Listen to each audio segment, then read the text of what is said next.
ज्ञानी जीव की जो है उपमा जो है सूप से दी गई है और संसारी जीव की उपमा जो है छलनी से दी गई है। जैसे आप सब लोग के घर में सूप होता है, अब उसमें अनाज रखते हैं और अनाज को जब साफ करते फटकारते हैं तो जो भी अनाज में उसमें जो है, जो भी उसका थोतापन होता है, जो भी उसमें कूड़ा कंकड़ होता है वो आगे आ जाता है और गृहिणी उसको पटक के उस सारे चीजों को, जो असार तत्व है, जो कूड़ा करकट है, उसको सूप से बाहर निकाल देती है और सूप में साफ सुथरा अनाज ही रह जाता है। लेकिन इसके विपरीत जो छलनी होती, छलनी में जब हम आटा डालते हैं, उसे छानते हैं, तो आप क्या देखेंगे कि जब आटा छानेंगे तो छलनी के छेदों से जो महीन आटा हो तो परात में आ जाएगा और जो उसका कूड़ा कंकड़ होगा वो छलनी में रह जाता है।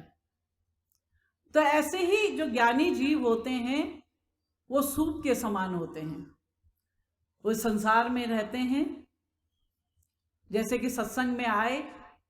गुरु महाराज की बातों को सुना, सार सार बातों को सुन के वो अपने जीवन में धारण करते हैं और अपने जीवन में धारण करके उन चीजों को अपने जीवन में अपनाते भी हैं। ये नहीं कि हमने तो केवल सुन लिया और उसको अपने जीवन में नहीं उतारा तो उससे भी हमारा कल्याण नहीं होने वाला है। कल्याण तो हमारा तब होगा कि जब हमने ज्ञान को प्राप्त किया, गुरु महाराज जी के आशीर्वचनों को सुना, उनके उपदेशों को सुना और उनकी जो ज्ञान से युक्त बातें हैं उनको अपने जीवन में, अपने हृदय में भी आत्मसात किया और अपने जीवन में भी उन बातों को अपनाया। सुनने के लिए हम बहुत अच्छी अच्छी बातें को सुन लें, लेकिन अगर अपने जीवन में नहीं अपनाएं तो हमारा जीवन बदलने वाला नहीं है, हमारे जीवन में परिवर्तन होने वाला नहीं है। तो जो ज्ञानी जीव होता है वो संसार से सार तत्वों को, गुरु महाराज जी के जो है सार तत्वों को जो अपने जीवन में धारण करता है और अपने जीवन को अपनाता है। लेकिन जो संसारी जीव होते हैं वो छलनी के समान होते, संसार में आएंगे, संसार के जो है सार तत्व को तो अपने जीवन में अपनाते नहीं है, लेकिन असार तत्व को जल्दी अपना लेते हैं। हम समाज में देखते हैं, अगर आप समाज में लोगों को कहिए कि भाई चलिए, बाई जी लोग, महात्मा जी कितनी प्रेरणा देते हैं समाज में, प्रत्येक व्यक्ति को, लोगों को देते हैं कि भाई आइए, हमारे शहर में प्रोग्राम हो रहा है, हमारे गुरु महाराज आ रहे हैं, साधु संत आ रहे हैं, आइए उनके सत्संग का श्रवण करिए। लेकिन जो संसारी जीव होगा एक बात को सुनेगा, दूसरे कान से निकाल देगा। घर में चाहे टीवी के आगे टीवी देख रहा होगा, चाहे घूम फिर रहा होगा, चाहे इधर उधर की संसार की बेवजह बातों से अपना सारा समय गंवा देगा, लेकिन सत्संग में आने की जो है इच्छा नहीं जताएगा। यानी क्या है कि संसार की जो सार तत्वों को, उनको तो अपने जीवन में नहीं अपनाता है और असार तत्वों को बड़ी जल्दी अपने जीवन में अपना लेता है। जैसे छलनी की तरह सार जो है, जो अच्छा अनाज है, उसको तो अपनी छलनी से बाहर निकाल देता है और कूड़े कूड़े को अपनी छलनी में रख लेता है। ऐसे ही संसार में जो संसारी जीव है, संसार के असार तत्वों को तो अपने जीवन में बहुत जल्दी अपना लेते हैं, असार तत्व को अपने जीवन में अपनाने की कोशिश नहीं करते। इसीलिए समाज में रह के अगर कितने लोग कहते हैं कि भाई अच्छे कर्म करो, अच्छे काम करो, दूसरों की मदद करो, सेवा करो, तो उसके लिए जो है वो आगे नहीं आते, उनकी बातों को नहीं सुनते, उनमें ध्यान नहीं लगाते। लेकिन गलत काम, किसी को धोखा देना, किसी की चोरी करना, किसी को दुख पहुंचाना, ये सारी गलत बातें जो है उनको जो आदमी बिना कहे वो बड़ी जल्दी अपना लेता है। इसलिए जो है ज्ञानी बनो। ज्ञानी जब बनोगे तो हमें हमारे अंदर प्रेरणा आएगी कि हम संसार के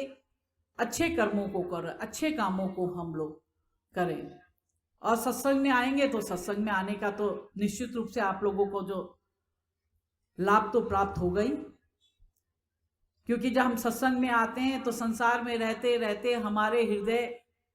रूपी पात्र में भी कई प्रकार की बुराइयां, कई प्रकार के आकर्षण, कई प्रकार के विषय भोगों की जो है चीजें वो हमारे हृदय रूपी पात्र में जमा होती रहती हैं। लेकिन जब हम सत्संग सुनते हैं तो हमारे हृदय पटल में जो भी गंदगी होती है, जो बुराइयां होती, जो कुरीतियां होती हैं, जो विसंगतियां होती हैं, वो सब गुरु महाराज जी के सत्संग के श्रवण से स्वतः ही दूर हो जाती हैं और जीव का हृदय फिर से स्वच्छ, निर्मल और साफ हो जाता है। और ये बात जो हम अपने प्रैक्टिकल जीवन में भी देखें तो भी हम देखते हैं कि अगर आपके घर में कोई भी पात्र हो, चाहे पतीला हो, चाहे आपके घर में लोटा हो, चाहे गिलास हो, कोई भी बर्तन हो, अगर उसमें आपने माता बहन ने पहले से ही उस पात्र को भरा हुआ है और उसके बाद माता बहन चाहेगी कि हम इस भरे हुए पात्र में और कुछ दूध या कोई भी आपका बचा हुआ खाना, पानी, कुछ भी आप रखेंगे तो आप रख सकते हैं? आप कहेंगे हम नहीं रख सकते, क्योंकि वो पात्र तो पहले से ही भरा हुआ है। और जब पहले से पात्र भरा है तो अब उसमें क्या डालेंगे? लेकिन जब गृहिणी देखती है कि हमें कुछ भरना है, कुछ रखना है, तो खाली पात्र को लेती है और खाली पात्र में उस भोजन को या दूध को या पानी को, जो कुछ उसने रखना होता है, उसको रखती है। तो ठीक ऐसे ही जो है हमारा हृदय अगर पहले से स्वच्छ, निर्मल और साफ होगा, वहां हृदय रूपी पात्र खाली होगा, तो हमें गुरु महाराज जी की जो बातें हैं, जो शिक्षाप्रद बातें हैं, जो शिक्षाप्रद उनके उपदेश हैं, जो उनके प्रवचन हैं, वो हमारे हृदय रूपी पात्र में बड़ी अच्छी तरह से जो है वो भर जाएंगे। लेकिन पहले से संसार की विषय भोगों को हमने भरा हुआ है, संसार की बुराइयों को भरा हुआ है, संसार की कुरीतियों को भरा हुआ है, पहले से ये काम, क्रोध, लोभ, मोह, माया, अभिमान, अहंकार, इन सब चीजों से ही पहले अपने हृदय रूपी पात्र को भरा है। तो फिर क्या हम